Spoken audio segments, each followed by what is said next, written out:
नारायण नारायण नारायण नारायण 14 जून आनंद रस रत्नाकर।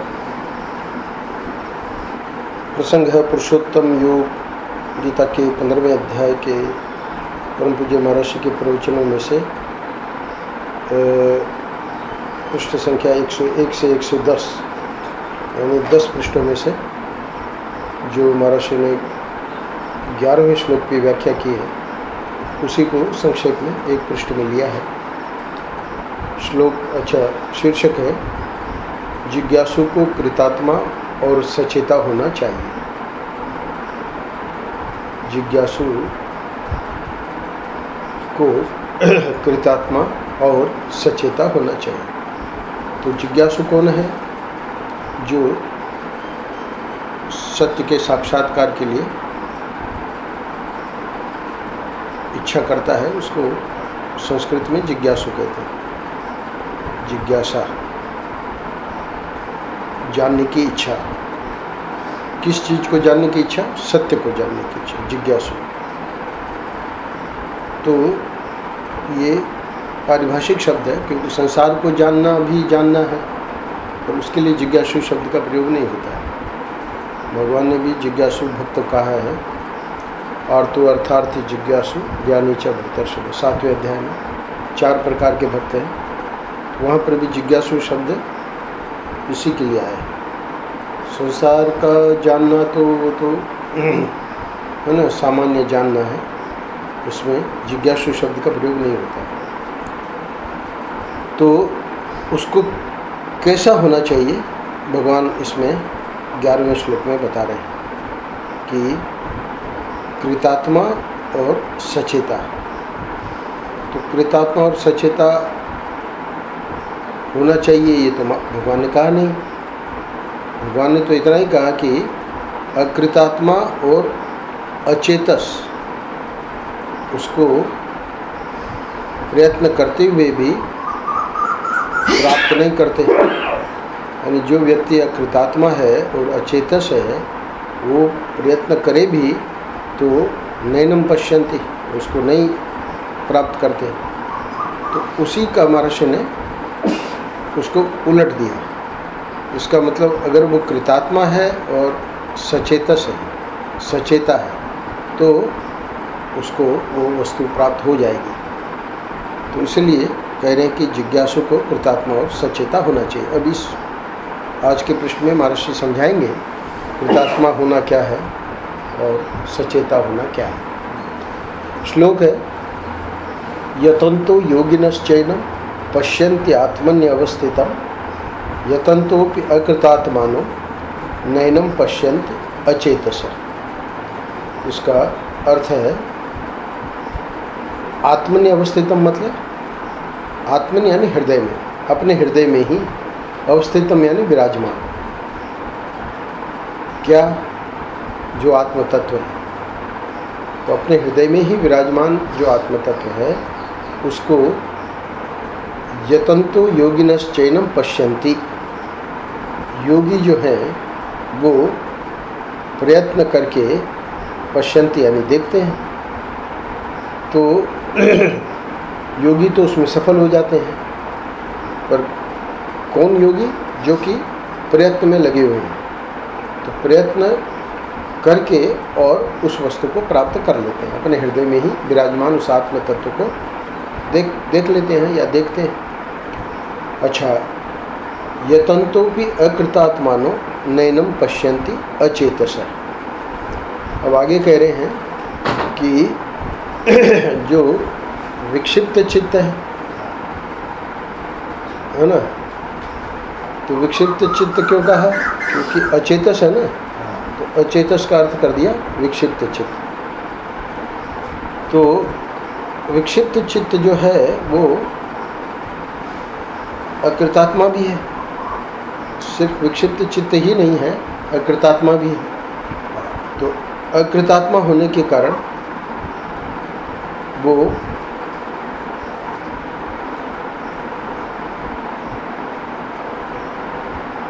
अकृतात्मा का अर्थ कर दिया अशुद्ध अंतःकरण। तो अशुद्ध अंतःकरण लोग इसे प्रयत्न करके भी नहीं देख पाते। अभी अभी शुरू किया है तो आज 15वें अध्याय का 11वां श्लोक है और इसमें भगवान कह रहे हैं अर्जुन को कि कल तो ये बात बताई थी 10वें में कि उत्क्रामंतम स्थितम वापि भुंजानम वा गुणान्वितम विमूढ़ा नानुपश्यन्ति पश्यन्ति ज्ञान चक्षुष। कल तो ये बताया था कि विमूढ़ जो है, जो संसार में लगे हैं, वो तो नहीं देख पाते।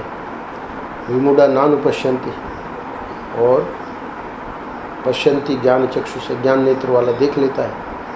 तो प्रश्न ये उठा कि ज्ञान नेत्र वाला है कौन, है ना, उसका जवाब यहाँ दे रहे हैं। ज्ञान नेत्र वाला यानी जो योग साधना में लगा है, प्रभु की प्राप्ति में तो लगा है, उसी को जिज्ञासु कहते हैं। तो भगवान कह रहे हैं कि वो तो प्रयत्न करके, यतन तो यानी प्रयत्न करते हुए योगी जो है वो अपने हृदय में विराजमान उस आत्म तत्व को देख लेता है। अब ये ज्ञान नेत्र वाली बात स्पष्ट हो गई। और भी जो है उसमें बातें वो आज के पृष्ठ में बता देंगे, पर मुख्य बात ये बताएंगे आज महाराज श्री कि जो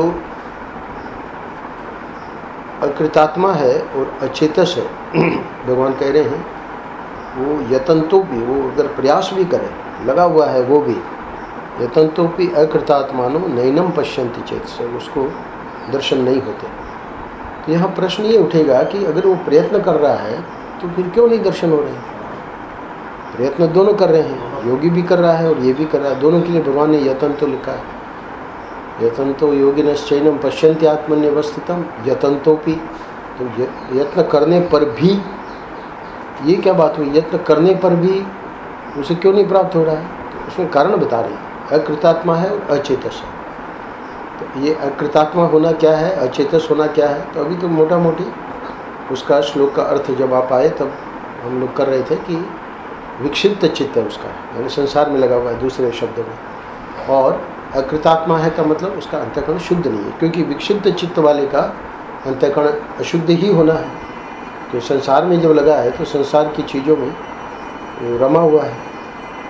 तो इसलिए ये बात भगवान ने कही कि वो यत्न करने पर भी, यत्न उसको करना चाहिए था, कल आया ना, खूब खूब भक्ति करके अंतःकरण शुद्ध करके, कल का भूले तो नहीं ना, हाँ, पहली मंजिल जो है, तो खूब खूब भक्ति करके अंतःकरण शुद्ध किया, गुरु की शरण में गए, ये सब यत्न करना था, किया ही नहीं, कर ही नहीं रहा है, उसमें उसका है ही नहीं, रुचि नहीं। तो फिर वो यत्न क्या कर रहा है? यत्न ये कर रहा है कि वो जाके क्लास में बैठ जाता है, क्लास में है ना, सत्संग में, है ना, तो उधर बिल्कुल ध्यान नहीं दे रहा है कि हमें भक्ति करनी है या हमें, है ना, गुरु की शरण में जाना है। शरण में जाने का अर्थ सेवा भी है ना, उसको कोई परवाह नहीं है। वो सोचता है कि अपना गए सत्संग में बैठे, है ना, तो उतना तो यत्न कर ही रहा है। तो वो यत्न जो है वो फलदायी नहीं होगा, वो कहना ये चाह रहे हैं। क्योंकि भाई व्यक्ति को लगता है ना कि भाई इतने दिनों से सत्संग कर रहा है ना, फिर देखते हैं कि फिर भी वो दुखी है। तो उसका अर्थ यही है कि वो यत्न करने पर भी उसको वो सुख की प्राप्ति नहीं हुई। कल एक सज्जन आए थे, वहीं आ गए थे, बिहारी दास चतुर्वेदी, मथुरा रहते हैं, तो अपने ग्रैंडसन को, पोते को लेके आए। तो वो जो है मिले थे हमको पुरी में। तो पुरी में हम गए थे, वहाँ 20 दिन रहे। तो वो वहाँ 2 महीने थे, वो चातुर्मास्य 2 महीने का होता है। तो हमने देखा कि उसी के लिए गए थे, अटेंड करते थे। तो सुबह 2 घंटे का छांदोग्य उपनिषद, फिर बाद में लंच के बाद में शाम को भागवत का 1 घंटे का प्रवचन, फिर रात को 1 घंटे का ये अपने क्या नाम स्वामी जी ब्रह्म सूत्र पे, है ना, तो पूरा अटेंड करता था।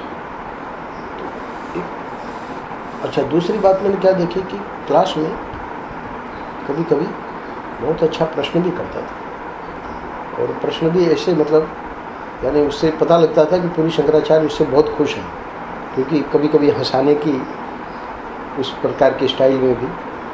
तो खैर उसके पहले मुझे पता लगा कि 1 साल पहले भी वो 1 महीना रह के आया था, पर ये जो मैं 2 साल पहले मैं गया था सितंबर में, तब वो मुझे मिला था वहाँ पर। तो पता लगा मथुरा का है, तो हम तो वृंदावन के, उसने भी महाराज के दर्शन सत्संग कर रखा है।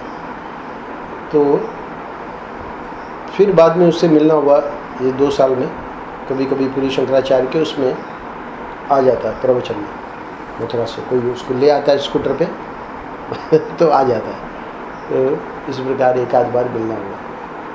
कल वो अचानक आश्रम में आ गया, स्कूटर लेके, अपने पोते को लेके, वो चला लेता है स्कूटर।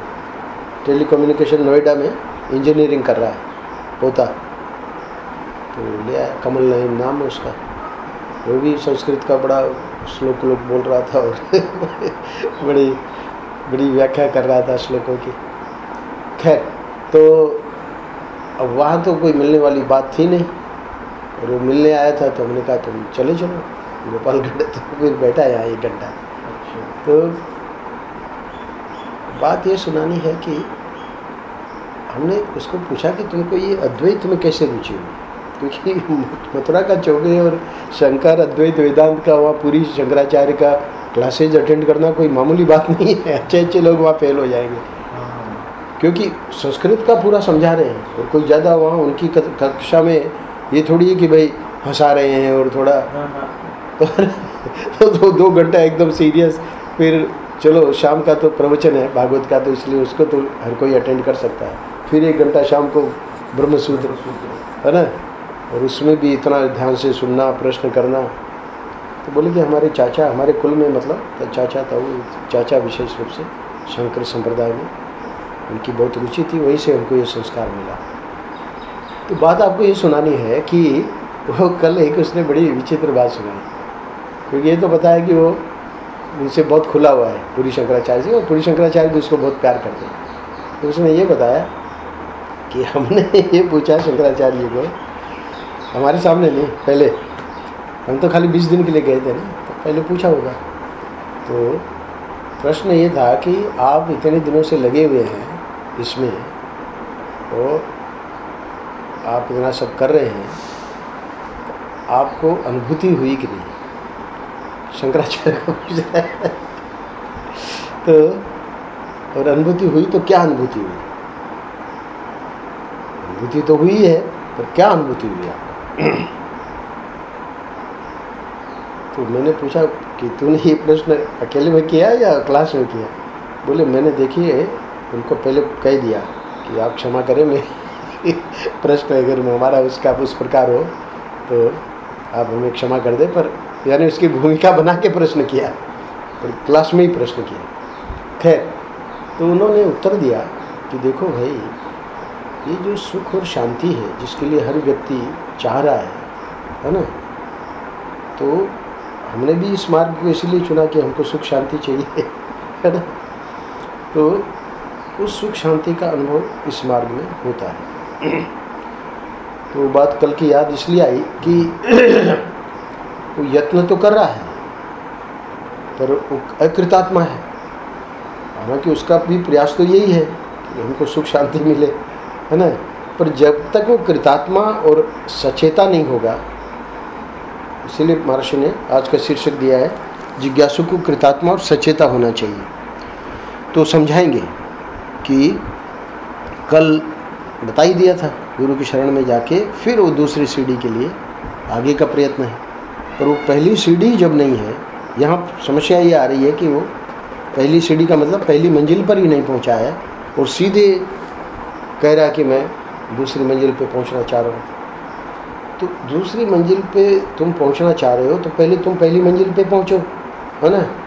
चलो तुम चढ़ना नहीं चाह रहे हो, लिफ्ट ले लो, कोई बात नहीं। तो अब वहाँ लिफ्ट से क्या अभिप्राय है? लिफ्ट से ये अभिप्राय है कि वो व्यक्ति जो चढ़ने में समर्थ नहीं है, लिफ्ट तो उसी के लिए है।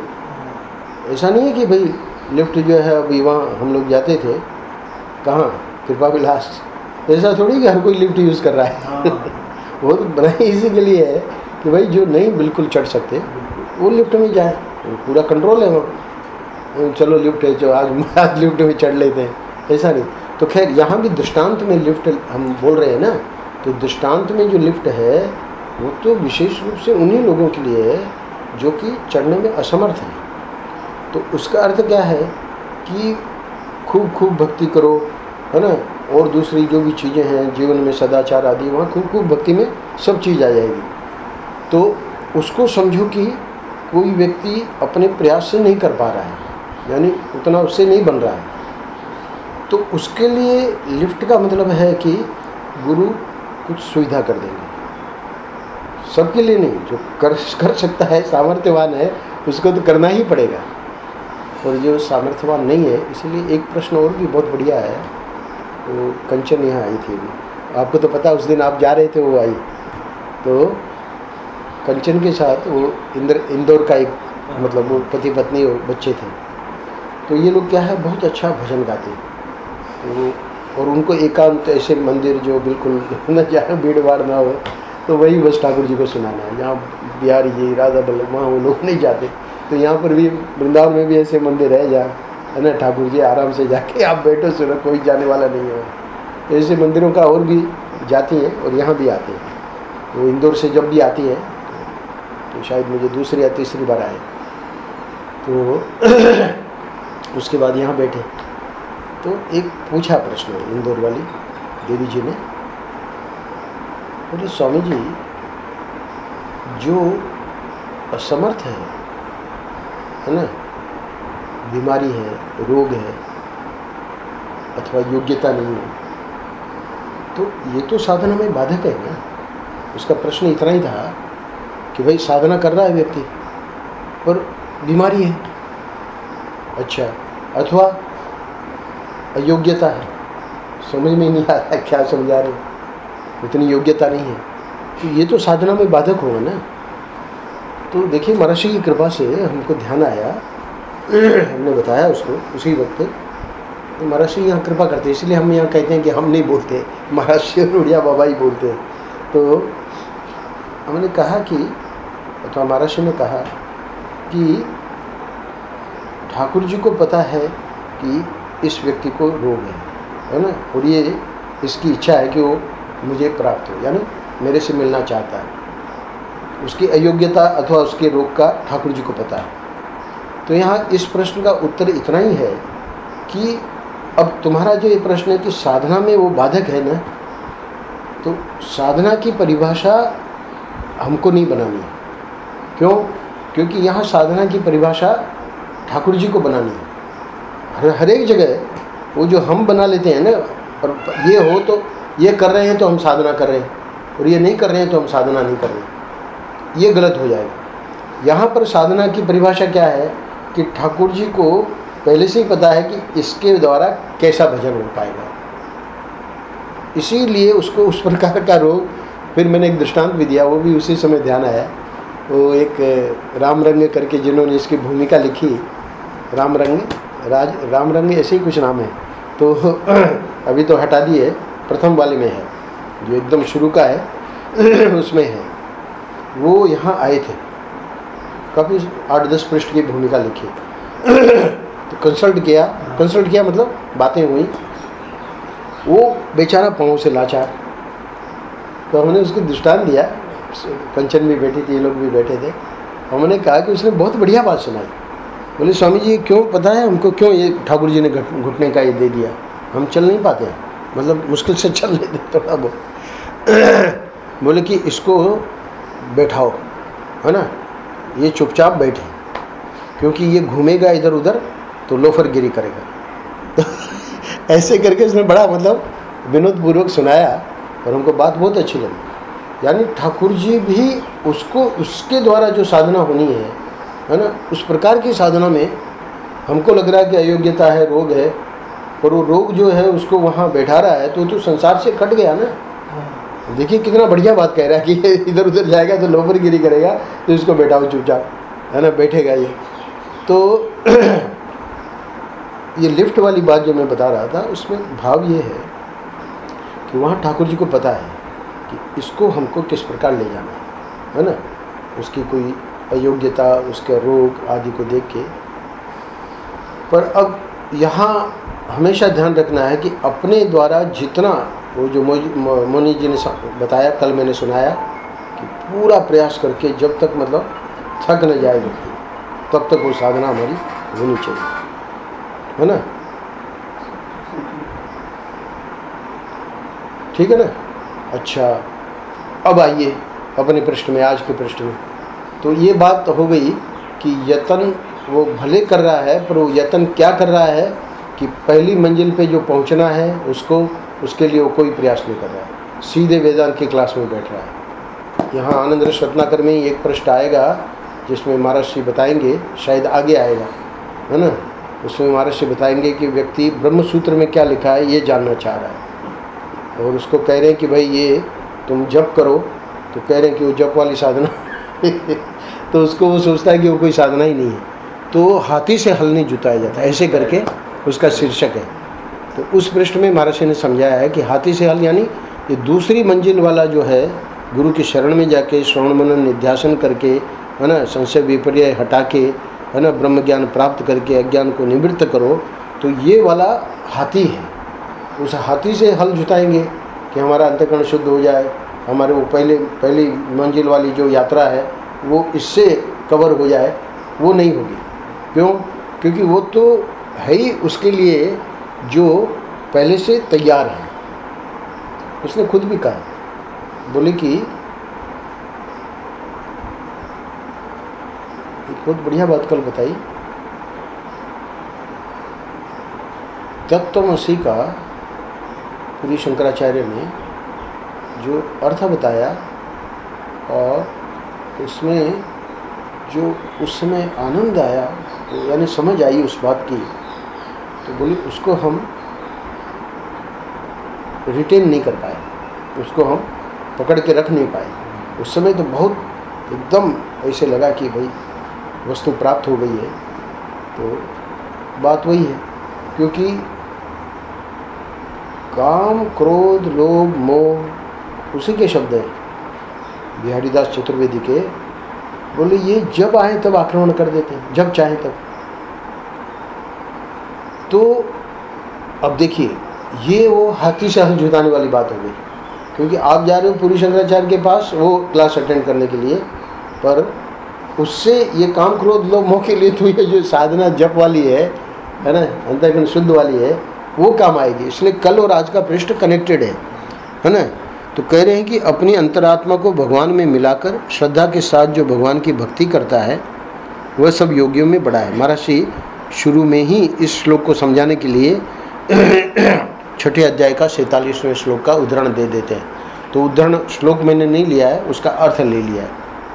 अर्थ क्या है, क्योंकि श्लोक लेने से फिर वो पृष्ठ एक पृष्ठ में नहीं आ पाता सब, तो इसलिए सीधा अर्थ ले लिया कि अपनी अंतरात्मा को भगवान में मिलाकर श्रद्धा के साथ, श्रद्धावान भजते यो माम समय युक्त तमो मता, है ना, पंक्ति तो ये है। तो श्रद्धा के साथ जो भगवान की भक्ति करता है वह सब योगियों में बड़ा है। तो यहाँ ये योगी वाला ये महर्षि ने क्यों लिया श्लोक, क्योंकि मूल श्लोक में भगवान भी योगी शब्द प्रयोग कर रहे हैं। यतन तो योगिनश्चैनम पश्यन्ति आत्मनिवस्थितम्। तो इसका मतलब इस योगी ने, वो तो कह रहे हैं कि सब योगियों में बड़ा है, तो इसका अर्थ है कि ये योगी जो है, जो आज वाले श्लोक में है, वो तो यत्न कर रहा है ना। तो यानी योगियों में बड़े, योगियों में सर्वश्रेष्ठ वाली स्थिति तक वो पहुंच जाएगा। क्यों पहुंच जाएगा? क्योंकि यत्न कर रहा है। तो यत्न करते करते जब पहुंच जाएगा तो क्या होगा? बोले कि अपनी अंतरात्मा को भगवान में मिलाकर अंतरात्मा को भगवान से मिलाने का क्या अर्थ है? आत्मा यहाँ है ना, भगवान समझो सामने है। तो जब तक मैं भक्त हूँ, ये भगवान है, तो अभी हमारा मिलन नहीं हुआ। ये हमने भेद बना रखा है। वो योगियों में से सबसे बड़ा योगी नहीं है जिसने ये समझ लिया कि भगवान में और मुझ में कोई भेद नहीं है। इस विषय को लिया कल महाराज ने बहुत विस्तार में 3.5 से 4.5 वाली कथा में कम से कम मुझे लगता है 20-25 मिनट पर इस पे बोले कि जो जीव है वही ईश्वर है।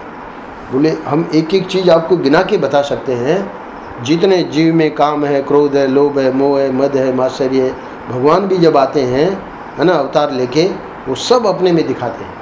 वो भी ब्याह करते हैं, वो भी है ना क्रोध करते हैं, मतलब शत्रुओं को मारते हैं, है ना, उनमें भी कामना है, बच्चे पैदा करते हैं, आदि आदि पूरा। बोले फ़र्क क्या है? फ़र्क यही है कि हम यानी जीव जो है वो अविद्या के अधीन है चीज़ें सब वही भगवान में है, वो भी हम वही हमारे में है, पर बहुत बड़ा फ़र्क है। फ़र्क यह है कि हम अविद्या के अधीन हैं। तो अविद्या के अधीन है मतलब हम उसको उपाधि को कंट्रोल नहीं कर रहे हैं, उपाधि हमको कंट्रोल कर रही है। इसलिए वो बेचारे को कहना पड़ा कि काम क्रोध लोभ मोह जब चाहे तब वो अपना आक्रमण कर देते हैं। तो ये भगवान में ऐसा थोड़ी होगा। भगवान तो सब देख रहे हैं, यानी क्रोधित होते हुए भी जान रहे हैं कि मैं क्रोधित नहीं हूँ। वो इसीलिए वो महर्षि का एक वाक्य याद रहेगा तो इसकी सबकी संगति लगती जाएगी। आप लोग जो देख रहे हो वो मैं नहीं हूँ, मैं जो बता रहा हूँ वो मैं हूँ। तो इसलिए जो जीव में है वही ईश्वर में है। तो ये क्या हो गया? इसलिए सर्वश्रेष्ठ योगी बताया कि अंतरात्मा को भगवान में मिलाकर श्रद्धा के साथ भगवान की भक्ति करता है। अच्छा, मिलाकर क्या बता रहे थे? नहीं तो मिलाके का अर्थ यही है कि यहाँ पर जो उसने हम लोगों ने जो भेद कर रखा है ना, भक्त और भगवान का, तो इसने अंतरात्मा को भगवान में मिला दिया ना। तो ये उसने विशेषता, यानी अभी तो भाव से ही मिलाया है, क्योंकि अभी तो भक्ति कर रहा है ना, तो भाव से ही मिलाया है। पर भाव से ही हम लोग कहाँ मिला पाते, भाव से भी नहीं मिला पाते। तो भाव से मिलाना क्या है? भाव से मिलाना ये है कि जैसे भगवान के भजन में बैठे तो महर्षि कहते हैं कि यहाँ गुरु का ध्यान करके और गुरु के चरणों से अमृत का प्रवाह हो रहा है। पहले ध्यान के पहले ही, मतलब है ना, ध्यान में बैठने के पहले ही इसका अपने भजन में बैठने के पहले ही इसका ध्यान करना चाहिए। तो गुरु के पादारविंद से, नख से जो अमृत का प्रवाह हो रहा है वो हमारे ऊपर अमृत की वर्षा हो रही है और उससे हम पवित्र हो रहे हैं। तो वो पवित्रता का आधान व्यक्ति को करना पड़ेगा भाव से, अथवा सूर्य से अमृत की धारा आके हमको मतलब पवित्र कर रही है, अथवा अपने ही मतलब जो मेरुदंड है उसमें 6 चक्र हैं, वो 6 चक्रों से अमृत धारा। 3 बातें बताई है। तो जिसका जो भाव बने, कोई योगी है तो वो 6 चक्र से करेगा, है ना, कोई उधर सूर्य को लेकर अपना, जिसका इष्ट देवता है और जिसके इष्ट गुरु है वो गुरु का, तीनों बताया। वो जो अमृत है वो पहले हमको पवित्र कर दे, तो अब हम जो है ये अंतरात्मा जो है वो भगवान से मिलने के लिए अब मतलब समर्थ है। अब यानी कोई उसमें बाधा नहीं है।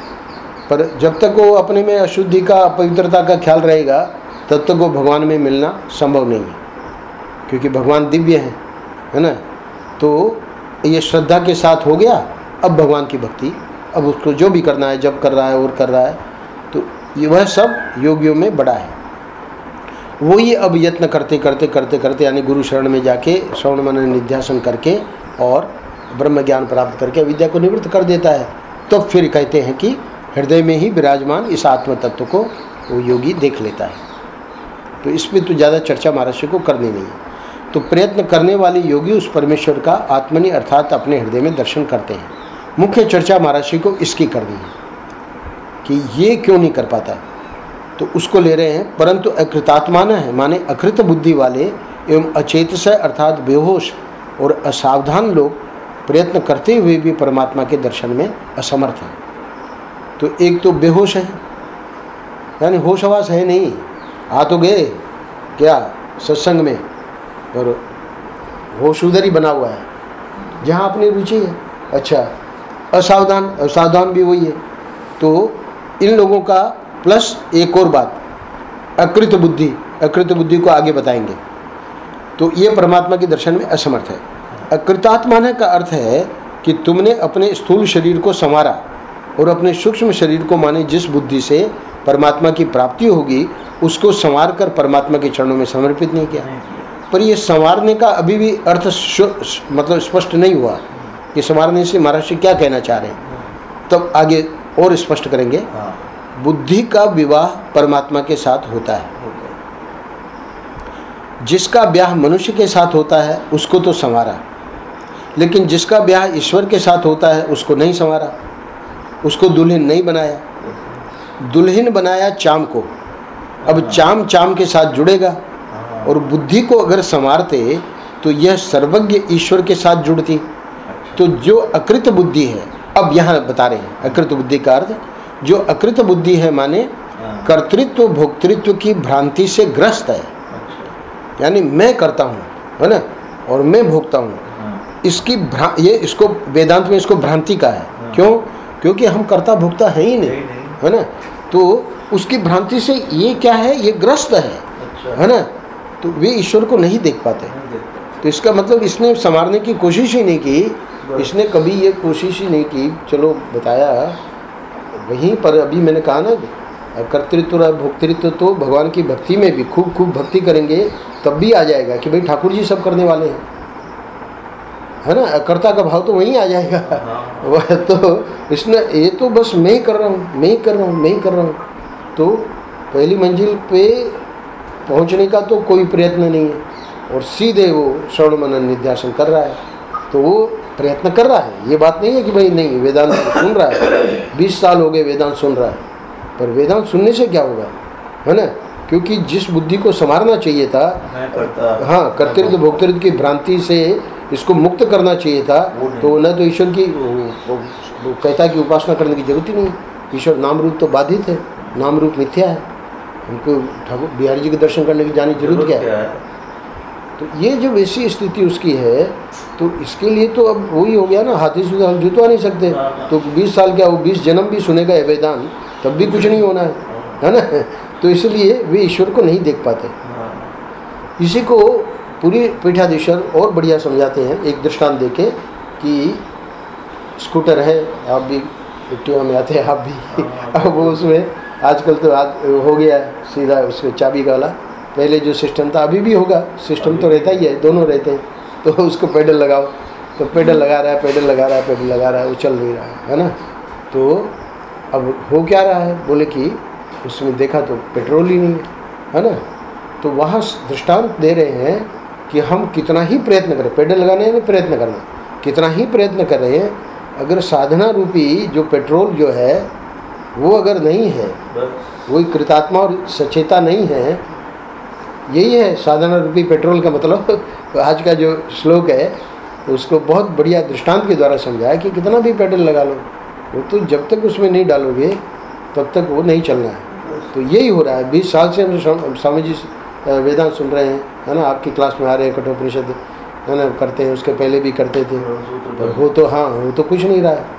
तो होगा, और इसीलिए वो जो है मानस चिंतन, मानसिक चिंतन, है ना, उसी से अंतःकरण शुद्ध होता है। तो उसका अगर उसकी क्लास पूरी हो गई है तब तो वो व्यक्ति देखेगा कि इसका भी असर हो रहा है ना, गुरु की शरण जाके अब जो वेदांत सुना जा रहा है उसका असर हो रहा है। क्योंकि हमको हमारे सामने एक कठिनाई आई थी, हमने पहले भी सुनाया होगा, तभी हमने जाके पूरी शंकराचार्य को कहा कि भाई कर तो रहे हैं पर हो तो नहीं रहा कोई। उन्होंने कहा उपासना, उपासना। हमने जब पूछा उपासना क्या, तो फिर उन्होंने बताया कि तो 20 साल से हम कर रहे हैं, उसी का मतलब समझ में आ रहा है धीरे धीरे। तो चूँकि वो नहीं था तो समस्या थी।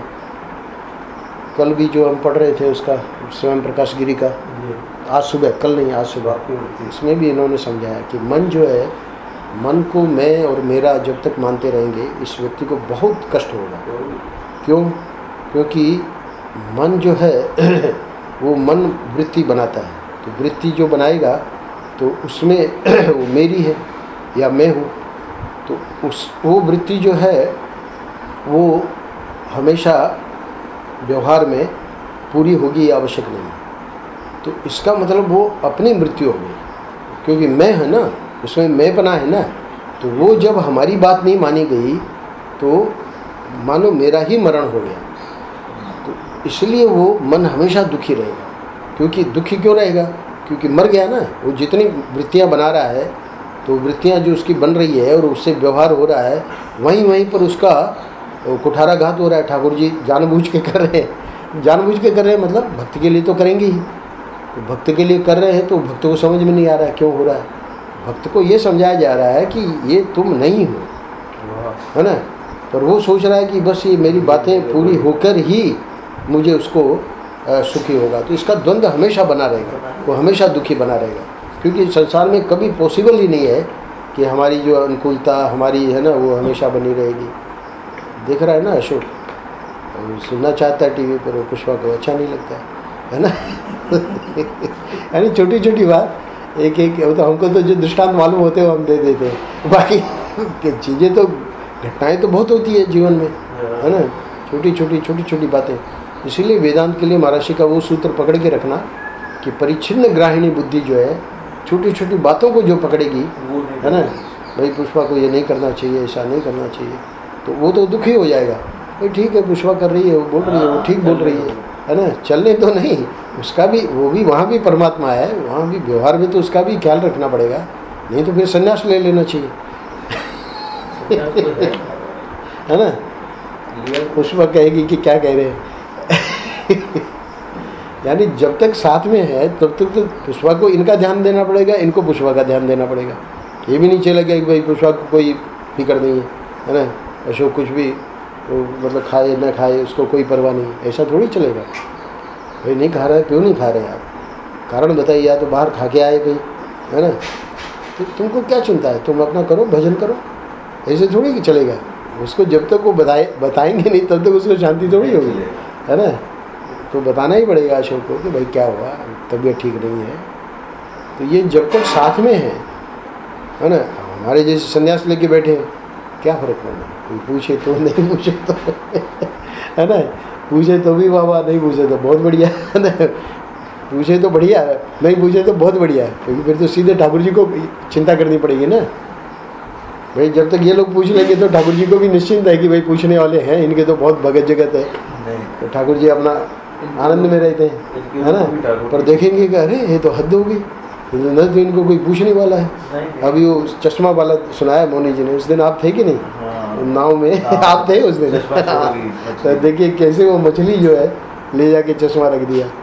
तो ठाकुर जी को इन्हीं लोगों की तो फिक्र रहती है ना, गांठ में कुछ रखे नहीं, मांगन भी नहीं जाए, है ना, वाकई पीछे ठाकुर जी फिरे भूखो न रह जाए, है ना, गांठ में कुछ बांधता नहीं है और मांगता है नहीं किसी से, तो अब ठाकुर जी को चिंता है कि भूखा नहीं रह जाए, तो उसके पीछे पीछे फिरना पड़ता है कि भाई किसी ने भक्त को चेताएंगे और क्या, हाँ कि भाई इसको दो, ये भूखा है। बहुत बहुत ज़बरदस्त है। तो कहने का मतलब ये है कि जब तक साथ में है तब तक तो एक दूसरे का मतलब करना ही है, एक दूसरे का आदर सम्मान, एक दूसरे के प्रति जैसा व्यवहार होना चाहिए, है ना। व्यवहार में जो सफल नहीं है वो परमार्थ में सफल हो ही नहीं सकता, संभव ही नहीं। व्यवहार की सफलता सबसे पहले, और व्यवहार की सफलता हाथ लग गई हमारे को, है ना, तो फिर परमार्थ इतना कठिन नहीं है। परम पूज्य महाराज जी कह रहे हैं कि कर्तृत्व भोक्तृत्व वाली जो भ्रांति है उससे जो ग्रस्त है यही इसकी अकृतात्मापना है। तो उस बुद्धि को संवारना है, उसी से ईश्वर की शादी होगी। तो ये महाराज बिना माँ बाप की बुद्धि घर घर घूमती फिरती है। तो अब महाराज जी बता रहे हैं कि लड़की जो है ये बुद्धि क्या है, लड़की है, तो इसके लिए दो स्थान है। कौन से, या तो अपने बाप का घर या फिर अपने पति का घर। तो बुद्धि का बाप है गुरु और बुद्धि का पति है ईश्वर। तो जब तक सर्वज्ञ ईश्वर के घर में हमारी बुद्धि नहीं पहुंच जाती तब तक उसको गुरु के घर में रहना चाहिए, माने उसकी आज्ञा के अनुसार चलना चाहिए। यही कृतात्मा होना है, माने बुद्धि को संवारना है। अब कृतात्मा तो स्पष्ट हो गया, अचेत से क्या है, कुछ कह रहे थे? नहीं, ये क्या है, जब महाराज श्री की पुरुषोत्तम योग पढ़ रहा था ना, तो जब उसमें पता लगता रहता है ना कि ऐसी बात, अब जैसे ये तो 10 पृष्ठ में महाराज का प्रवचन है इस श्लोक को लेके, पर इसमें ये जो चीज़ें हैं उनका, हाँ, उनको अगर हम 1 पृष्ठ में कर दें और जो भी पढ़ेगा तो उसको समझ में आएगा ना महाराज जी की समझाने की स्टाइल क्या है, और कितना बढ़िया। तो ये उसी वर्ड को हाँ। सही तरीके से समझाया गया है। वो आनंद रस रत्नाकर में यही महाराज ने पूरा यही करवा के लिया है। कोई भी समझ जाएगा। कोई भी चीज़ है प्रवचन में तो बहुत फैली हुई है, पर उसको संक्षेप में जो इम्पोर्टेंट पॉइंट है उसको लाके और महाराज ने रखवा दिया। तो जिससे क्या है कि व्यक्ति पढ़े एक ही पृष्ठ और उसको ऐसा सूत्र मिल जाए हमेशा के लिए जीवन में, है ना, आज के दिन के लिए ही नहीं, हमेशा के लिए, पूरे जीवन के लिए। यहाँ भाई बुद्धि को संवारना है बस। बुद्धि जो है ये अभी बाप के घर में है, मतलब गुरु के घर में है अभी इसको। हाँ, अनुगत्य वो इस बार मैंने नहीं दिया ना पृष्ठ, आपको कहा ना 2 ले आया करो।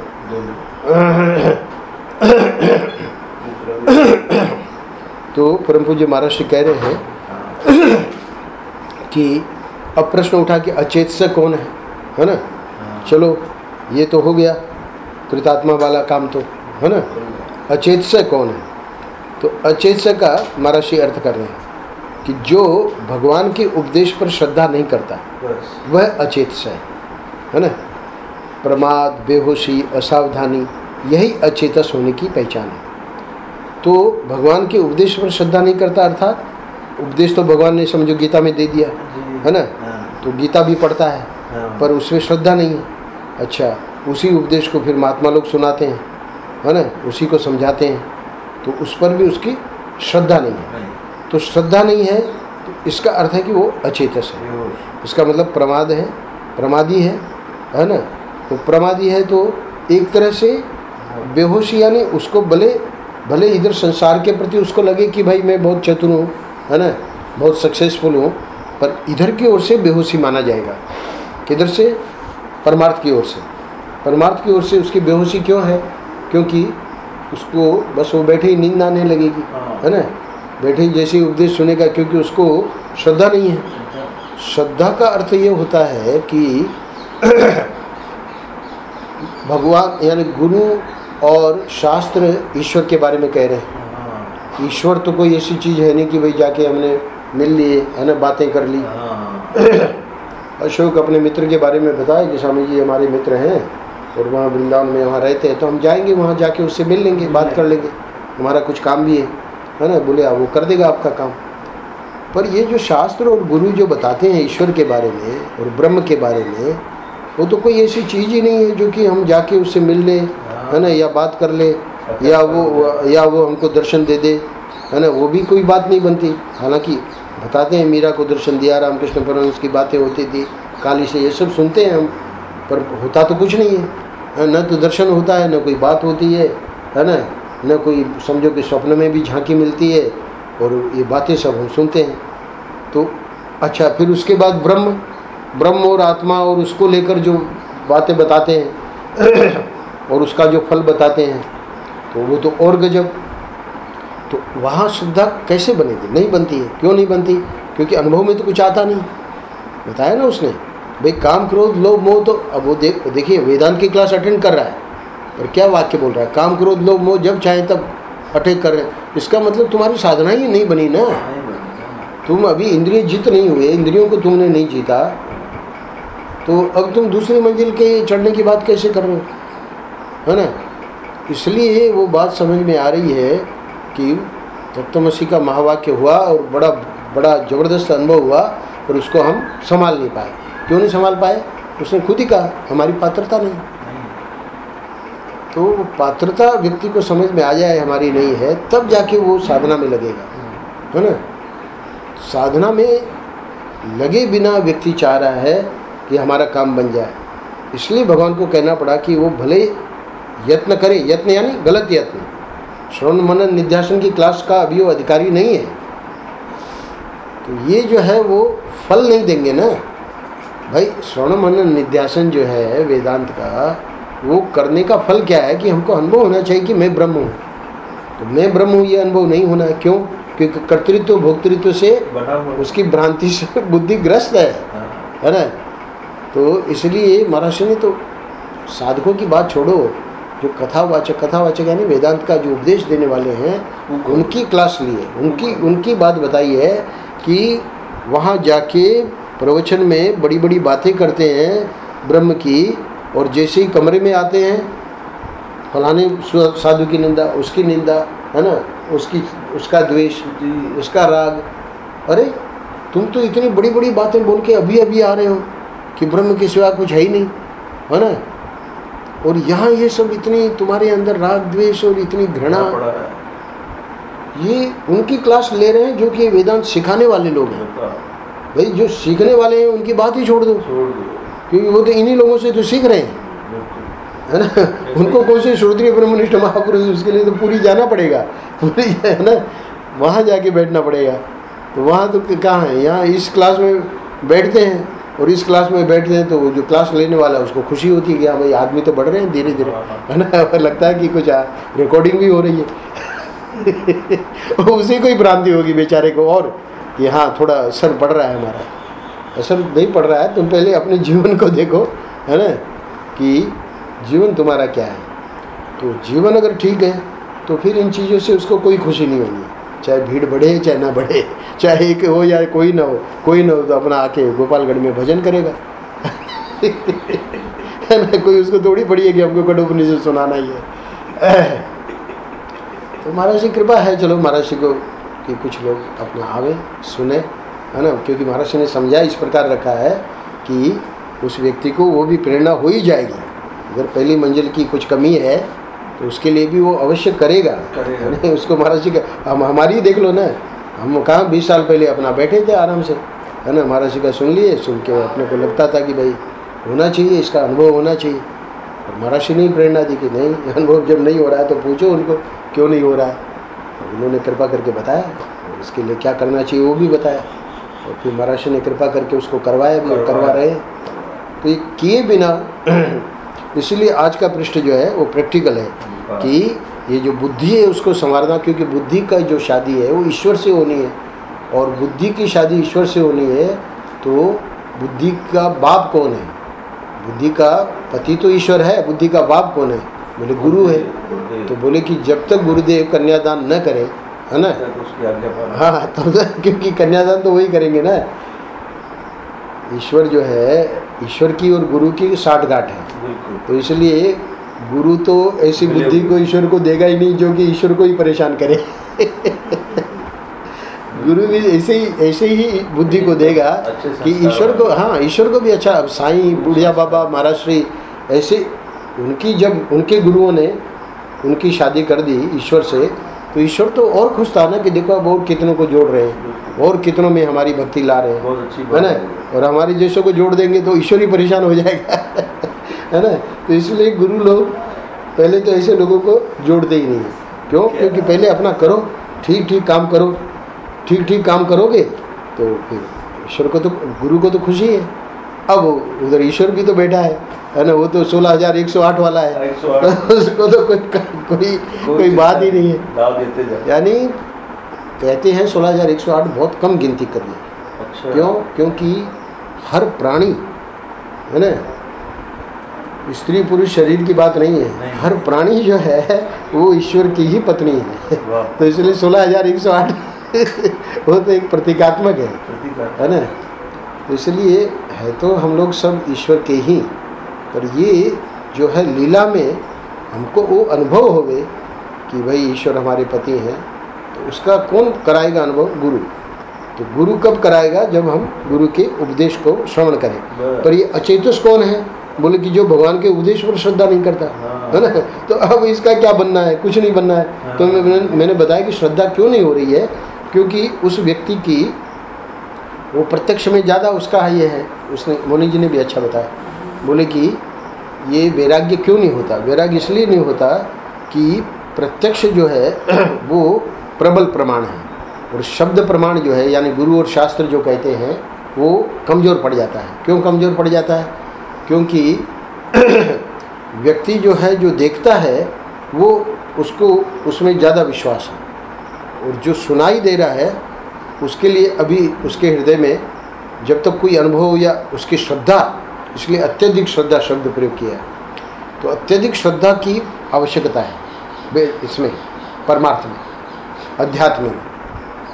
उन्होंने दूसरा दृष्टांत देके समझाया कि वैराग्य तब होगा जब, किसान का दृष्टांत दिया कि किसान की पत्नी गर्भवती है और बच्चा होने वाला है, वो खेत में लगा है और हल जोत रहा है, हल जोत रहा है उतने में कोई खबर लेके आया कि भैया आपको बेटा हो गया, है ना। अब जैसे ही ये खबर आई वैसे ही वो खुश हो गया, है ना।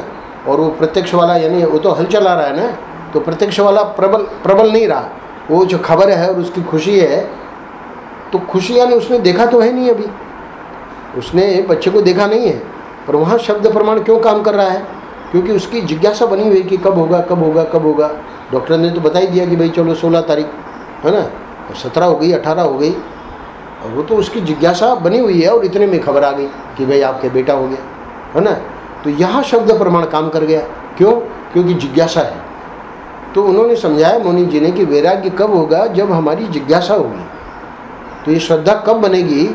श्रद्धा तब बनेगी जब हमको अंदर से उसकी ललक है कि भाई ईश्वर का हमको कैसे भी करके साक्षात्कार करना ही है। तो वो जब होगी ललक हमारी, तब ये शब्द प्रमाण काम करेगा, तब ये गुरु और जो शास्त्र कह रहे हैं वो बातें काम करेंगी, है ना। पर सामान्य व्यक्ति सुनेगा और अपना संसार में लगा रहेगा, क्योंकि उसको मालूम है कि भाई ये तो सब इनका काम है, भाई इनको भी तो अपनी रोजी रोटी चाहिए, इनको कौन देगा भिक्षा, कौन देगा? तो इसलिए ये अपनी दुकान चला रहे हैं, है ना। उसकी श्रद्धा नहीं है, अरे इनको क्या दुकान चलानी है, इनको तो भगवान इनकी चिंता करते हैं, इनको क्या दुकान चलानी है। और बात सच्ची है, दुकान चलाने वाले भी बहुत से लोग बैठे हैं, इसलिए व्यक्ति की श्रद्धा बनती नहीं है, क्योंकि वैसे संत मिलेंगे भी कैसे, कहाँ मिलेंगे, है ना। साईं, महाराष्ट्री, उड़िया बाबा जैसे संत कहाँ मिलेंगे? तो इसलिए वो दुकान वाले ही संत हैं आज, तो इसलिए उसकी भी श्रद्धा नहीं बनती। और श्रद्धा जब नहीं बनेगी तो अचेतस बना रहेगा, अच्छा अचेतस बना रहेगा तो इधर कुछ करेगा नहीं, न भजन करेगा, न है ना जप करेगा, न साधन करेगा, न ठाकुर जी के मंदिर में जाएगा, कुछ नहीं करेगा। क्योंकि मुसलमानों में तो है कि भाई चलो, है ना, नमाज पढ़नी ही है दिन में इतनी बार। हिंदुओं में तो ऐसा कुछ है ही नहीं कि भाई ये नियम बना दिया तो सबको करना ही है। ये हिंदू सनातन धर्म की इतनी मतलब महानता है कि इतनी सब ईश्वर का ही स्वरूप है। तो सिद्धांत में जब ईश्वर परमात्मा ही सब बना हुआ है, तो शुरू से ही ऋषियों ने इस प्रकार का कि वे 5 बार नमाज पढ़ो या 1 बार रविवार को जाओ चर्च में, ये सब बनाया ही नहीं, कभी भी कहीं भी नहीं। आज भी माता पिता अपने बच्चों पे कोई ज़बरदस्ती जोर जबरदस्ती नहीं करते। तो नहीं करते तो ठीक है कि गलत है, ये प्रश्न है।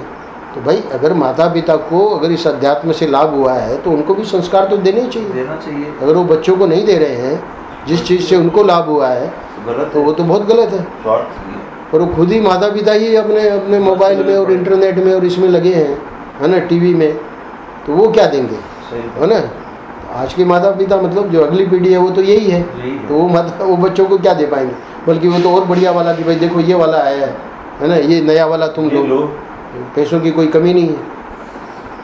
कुछ ऐसी भगवान ने लीला करी है कि एक तो जवानी और एक पैसा और तीसरा पद, है ना, और अविवेक समझ है नहीं क्या करना क्या नहीं करना। तो ये आज की पीढ़ी में सर्वत्र देखा जा रहा है ना। और ये चारों एक ही चीज़ काफ़ी है डुबोने के लिए, जवानी काफ़ी है डुबोने के लिए, है ना। जवानी के ऊपर पैसा आ गया और पैसे के बाद उसके बाद पद मिल गया कोई, है ना, मिनिस्टर बन गए, और मिनिस्टर के बाद समझदारी है नहीं। तो अब जितने देखो, जब रेडियो खोलो, जब अपना अखबार देखो, घोटाला घोटाला घोटाला। अरे हद हो गई, कोई दूसरी न्यूज़ ही नहीं है क्या? एक ही न्यूज़ है बस, होते जा रहे हैं घोटाले, पकड़े जा रहे हैं, फिर भी करते जा रहे हैं, कोई इसका अंत ही नहीं है ना।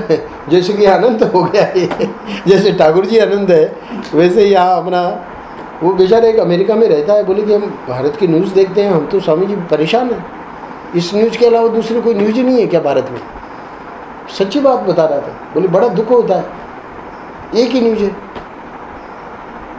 तो ये एक बहुत बड़ा यानी जो धर्म को और संस्कृति को हम लोग भूल रहे हैं, तो इसका जो परिणाम देखने में आ रहा है इस नई पीढ़ी में, तो वो देश के लिए क्या, तो कलयुग तो पहले से ही ऋषियों ने कह रखा है, कलयुग आना है। तो मोदी जी ने वैराग्य के लिए व्यभिचारिणी स्त्री का कैसे करके उदाहरण दिया था, वो कैसे बैठाया था कि जैसे व्यभिचारिणी स्त्री होती है, काम तो सब करती है उधर, लेकिन उसका ध्यान सारा उधर रहता है, ऐसा वैराग्य कुछ ऐसे बता रहे थे क्या? वो भी दिमाग में नहीं बैठ पाया उसका। खैर सब बैठाने की जरूरत नहीं है, एक ही बैठा लो कि बस अपने ठाकुर जी हैं, है ना। ऐसे सब काम करते हुए हाँ। ठाकुर जी में बोल रहा है। अच्छा दृष्टांत। हाँ, दृष्टांत।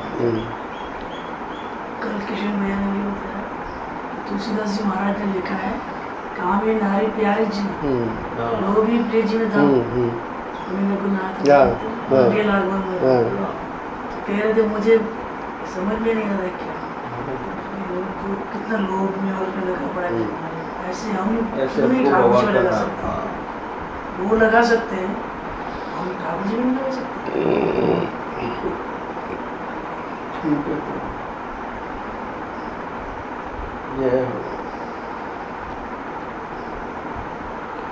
थोड़े दृष्टांत जो हैं वो प्रतिकूल पड़ते हैं। अच्छा। क्यों? क्योंकि दृष्टांत में व्यक्ति सोचता है कि व्यभिचारिणी स्त्री है ना, उसमें पर पुरुष ने, हाँ नहीं तो वो पर पुरुष का ठीक है, उसकी जो इंटेंसिटी है, उसका जो अंदर जो है, तो वो पति तो है, घर में तो पति है ना, पर फिर भी उसका जो है दिन रात उधर ही चिंतन रहता है पर पुरुष के लिए। तो ये तो दृष्टांत हो गया। और दाष्टांत में जब घटाने जाएगा तो व्यक्ति सोचेगा कि हमारे जीवन में कैसा भी जीवन हो, व्यभिचारी जीवन क्यों, है ना, ये लफड़ा है। तो इसलिए वो नहीं दृष्टांत में हमेशा ध्यान रखना, नहीं दृष्टांत दिए जा रहे हैं उसमें हमेशा शास्त्रों का ये नियम है। वो मोनी जी ने गलत दृष्टांत नहीं दिया। दृष्टांत में एक अंश होता है, उसी को घटाना चाह रहे हैं दाष्टांत में, पूरा अंश नहीं।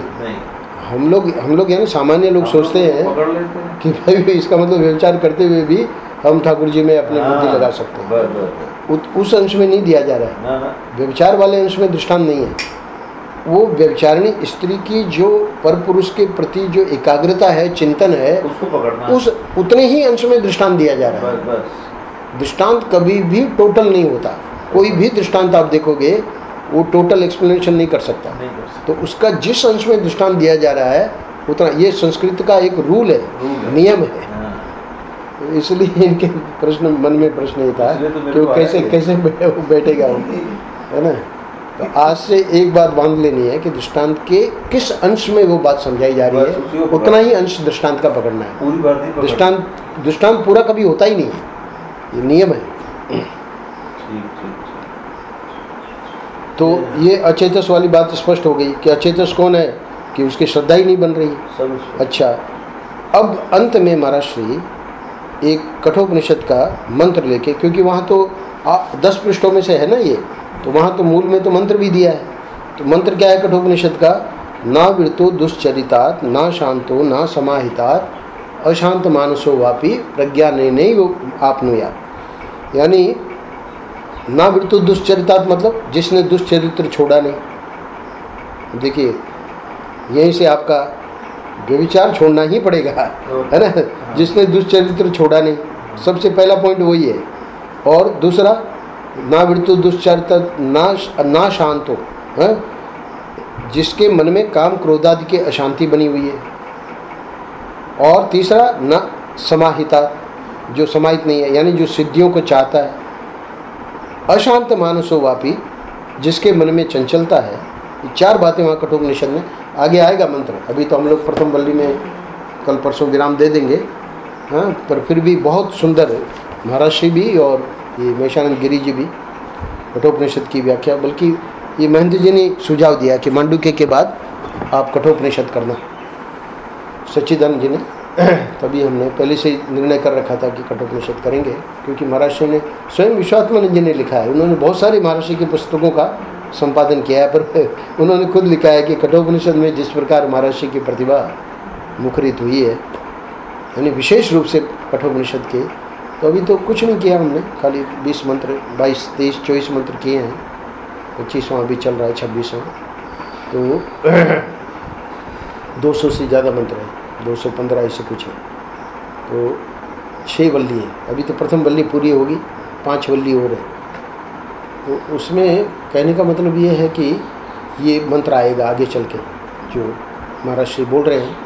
तो ये उपनिषद में कहा जा रहा है। उपनिषद तो ब्रह्म की चर्चा करता है ना, और देखिए वो भी कंडीशन लगा रहा है उपनिषद, क्या कि जिसने दुष्चरित्र छोड़ा नहीं 1, जिसके मन में काम क्रोध आदि की अशांति बनी हुई है 2, जो सिद्धियों को चाहता है 3, और जिसके मन में चंचलता है 4, वह केवल पंडित होने से ईश्वर को प्राप्त नहीं कर सकता। पंडित है तो शास्त्रों का शास्त्रज्ञ है, सब शास्त्र उसको कंठस्थ हैं, बोले भले हो, है ना, बोले उसे पंडित में बहुत बड़ी पूजा होती है, पंडित देश का माना हुआ पंडित है, पद्मश्री से विभूषित है ना, राष्ट्रपति ने उसको पुरस्कार दिया है, बोले कुछ भी हो पर वो ईश्वर को प्राप्त नहीं कर सकता,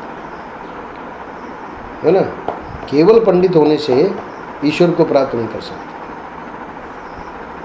इसीलिए एक व्यक्ति ने अपने पंडितों की और राष्ट्रपति पुरस्कार की बात छोड़ दो, एक व्यक्ति ने रिसर्च की है, विश्व में नोबेल प्राइज़ दी जाती है हर एक फील्ड में, है ना, फिजिक्स में, केमिस्ट्री में, है ना, अपने समाज में क्या सेवा की है, कई विषय उसके रखे हैं नोबेल प्राइज़ के, और वो नोबेल प्राइज़ ढूंढ के पूरे विश्व में और फिर उस व्यक्ति को दी जाती है। इस एक व्यक्ति ने वो नोबेल प्राइज़ जिन्होंने प्राप्त की है उन लोगों की, विशेष करके वैज्ञानिक, उन लोगों के जीवन में अंदर झांक के देखा और एक पुस्तक लिखी, सब दुष्चरित्र। तो यानी इसलिए महर्षि कह रहे हैं कि वो केवल पंडित होने से ईश्वर को प्राप्त नहीं कर सकता। अरे भाई उसको तो राष्ट्रपति पुरस्कार मिला हुआ है स्वामी जी, उसको तो ईश्वर प्राप्ति हो ही गई होगी। अरे अगर वो केवल पंडित है तो खाली राष्ट्रपति पुरस्कार से, क्योंकि ये 4 चीज़ें हैं कि नहीं है ये देखना पड़ेगा। अगर चरित्रवान है, मन में काम क्रोध आदि नहीं है, सिद्धियों की उसमें कोई लालसा नहीं है, मन एकदम समाहित है, तब जाके आगे ईश्वर की मार्ग खुलता है ना। तो वो भी बड़ी ज़बरदस्त पुस्तक है पढ़ी नहीं है हमने, सुना उसके बारे में, सुनना ही काफ़ी है, पढ़ने की ज़रूरत क्या है ना। तो ये बातें जब देखते हैं ना तो इससे समझ में आ सकता है कि हाँ भाई ऐसा संभव है, नोबेल प्राइज मिल रहा है तो उसमें कौन सी बड़ी बात है, क्योंकि एकाग्रता है ना। अब देखिए व्यभिचारिणी है पर वो पति उस परपुरुष के प्रति तो एकाग्रता ही है, तो इधर जीवन कैसा भी है पर वो जो काम कर रहा है, जो उसकी बुद्धि है ना, तो बुद्धि में वो दिन रात उसी में लगा हुआ है कि बना कैसे ये, आखिर में इसको और बढ़िया कैसे बनाया जाए, है ना, कि रिकॉर्डिंग भी करे और इससे फ़ोटो भी आती जाए स्वामी जी की, वो भी आ जाएगी आजकल तो ये कितना यानी वो लोग बुद्धि लगाते हैं उस चीज़ में। और अब वो आवश्यक थोड़ी है कि भाई जिसने ये आविष्कार किया तो वो तो एकदम चरित्रवान था चरित्र का इससे कुछ लेना देना ही नहीं है। ये ठाकुर जी की बहुत बड़ी माया है। हमको लगता है कि भाई इसका वो तो आदमी जो है तो उसका तो ऐसा होना ही चाहिए। तो महाराज जी क्या कह रहे हैं, वो केवल पंडित होने से ईश्वर को प्राप्त नहीं कर सकते। अंतिम पैराग्राफ में कह रहे हैं कि दृश्य वस्तु का साक्षात्कार तो अकृतात्मा एवं अचेता को भी हो सकता है। ध्यान देना ये अभी जो मैं बात बता रहा था वही बात आ गई। ये सब दृश्य वस्तुएं हैं, तो दृश्य वस्तुओं में बड़ी से बड़ी हम खोज कर सकते हैं, भले हम अचेता हैं, भले अकृतात्मा है ना। दृश्य वस्तु का साक्षात्कार तो अकृतात्मा अचेता को भी हो सकता है, परंतु यहाँ तो प्रसंग और ही चल रहा है ना। तो यहाँ प्रसंग जब चल रहा है तो बोले कि फिर स्वामी जी पंडित को तो हो जाना चाहिए। महाराज जी कहते हैं कि हमने ऐसे पंडित देखे हैं, पूरी रामायण कंठस्थ है और बिल्कुल दुष्चरित्र। अपने गांव की बात बता रहे हैं, मतलब महाराज जी अपने ऐसा नहीं कि कोई मतलब कल्पना करके बता रहे हैं। ऐसे व्यक्तियों को महाराज जी कह रहे हैं हमने देखा है जो कि शास्त्र की सब बातें बता रहे हैं पर उनके जीवन में ये सब चीज़ें बनी हुई हैं। तो ये दृश्य वस्तु का साक्षात्कार यानी उन्होंने शास्त्र की पंडिताई, वहाँ शास्त्र उनके लिए दृश्य है, क्योंकि ईश्वर जो है वो अपरोक्ष है। तो उसका साक्षात्कार तो बिना इन चीज़ों के आए, चरित्रवान हुए बिना, काम क्रोध के गए बिना, है ना, सिद्धियों के लालसा हुए बिना, मन के समाहित हुए बिना हो ही नहीं सकता। पर उसकी उनको नहीं है परवाह, वो तो मैं इस ज्ञान को ग्रहण करके कैसे मैं पढ़ाऊँ, यानी प्रोफेसर बन जाऊँ। प्रोफेसर के लिए तो थोड़ी आपका दिखेंगे कि चरित्र क्या है। प्रोफेसर बनने के लिए तो आपकी क्या पढ़ाई है और आपका क्या मतलब कितना आपने पास किया है, चलो इंटरव्यू में आप पास हो जाओ, क्योंकि आपकी बुद्धि तो तेज है ही है। तो प्रोफेसर हो गए। तो दृश्य वस्तु ये दोनों ले लेना, ये लौकिक और यहाँ भी ये क्या है, ये दृश्य है। क्या जो ये पंडित लोग कर रहे हैं, अगर वो पंडित चरित्रवान है उसकी चर्चा नहीं हो रही है, पर अगर वो पंडित अकृतात्मा और अचेता है तो इसका अर्थ है कि उसको जो भी ज्ञान है वो दृश्य रूप से है ना, उसका अनुभव नहीं है। इसीलिए महाराज ने कहा कि हम शास्त्र पढ़ाने वाले एक से एक बढ़कर पंडित। तो एक व्यक्ति ने, एक मतलब साधक ने पूछा अपने गुरुजी को, वो इतना बढ़िया पढ़ाते हैं, तो बोले कि इसका अनुभव गुरुजी। तो गुरुजी ने कहा बेटा इसका अनुभव तो महात्माओं के पास है, हमारे पास नहीं। बड़े ईमानदार थे। तो इसका अर्थ क्या है कि उन्होंने दृश्य वस्तु को लेकर ही वो चीज़ प्राप्त कर ली, नहीं तो अनुभव भी हो सकता है। जब इतना उनका ज्ञान है तो अनुभव क्यों नहीं होगा। और अनुभव वाली जो कक्षा है, जो साधना है, उन्होंने अचेता, अकृतात्मा और अचेता उसको दूर करने के लिए आज का शीर्षक है जिज्ञासु को कृतात्मा और सचेता होना चाहिए। तो ये बात महर्षि ने बता दी कि दृश्य वस्तु का साक्षात्कार तो अकृतात्मा एवं अचेता को भी हो सकता है, परंतु परिपूर्ण चैतन्य तत्व, ध्यान देना श्याम जी, अंतिम 2-3 लाइनें हैं आज के पृष्ठ की, पर बहुत महत्वपूर्ण है। परिपूर्ण चैतन्य तत्व जो दृष्टा प्रत्येक चैतन्य से अभिन्न है, उसके साक्षात्कार के लिए कृतात्मा एवं सचेता होना आवश्यक है। ये पंक्ति में महर्षि ने तत्वमसि महावाक्य का उपदेश कर दिया। क्यों? क्योंकि परिपूर्ण चैतन्य तत्व क्या है? तत्।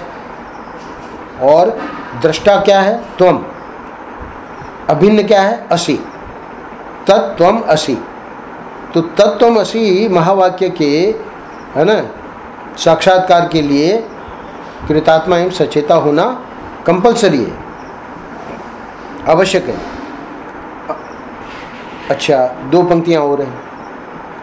तो नारायण जो सद्गुरु एवं शास्त्र के अनुसार बुद्धि को बनाता है वह ईश्वर को प्राप्त करता है। तो इसको पृष्ठ को पूरा कर रहे हैं, समेट रहे हैं कि सद्गुरु एवं शास्त्र के अनुसार बुद्धि को बनाता है ना, तो वो तो ईश्वर को प्राप्त कर ही लेगा। और अंतिम पंक्ति है, परमार्थ ज्ञान में एक बड़ी शर्त यह है कि जिज्ञासु को कृतात्मा और सचेता होना चाहिए। यानी इस पंक्ति के द्वारा महर्षि ने पूर्व पंक्ति की संगति लगा दी। पूर्व पंक्ति क्या है कि सद्गुरु एवं शास्त्र के अनुसार बुद्धि को बनाना है, तो वो क्यों महाराज? तो उसके लिए बता दिया कि इसमें शर्त है, परमार्थ ज्ञान में एक बड़ी शर्त है। वो शर्त क्या है कि जिज्ञासु को कृतात्मा और सचेता होना चाहिए। तो कृतात्मा और सचेता होने के लिए वो जब सद्गुरु के पास जाएंगे तो सद्गुरु उसको शास्त्र के हिसाब से उपदेश करेंगे कि, है ना, इसीलिए सद्गुरु, हर कोई गुरु नहीं। सद्गुरु शब्द जब आता है ना अशोक, तो वहाँ पर ये समझ लेना चाहिए कि श्रोत्रिय ब्रह्मनिष्ठ गुरु की बात हो रही है। तो वही जो है उसको बता सकेंगे कि बुद्धि को कैसे बनानी है और उससे फिर ईश्वर की प्राप्ति हो जाएगी। तो ये शर्त है वहाँ कि जिज्ञासु को कृतात्मा और सचेता होना चाहिए। तो जैसे ही ये शर्त रखी तो अब वो प्रश्न उठेगा, जिज्ञासु पूछेगा कि ये अब हम कैसे करें। तो अगली बात आएगी कि गुरु की शरण में जाओ, सद्गुरु की शरण में जाओ। तो सद्गुरु की शरण में चले गए, है ना, आगे कुछ करने की जरूरत ही नहीं है।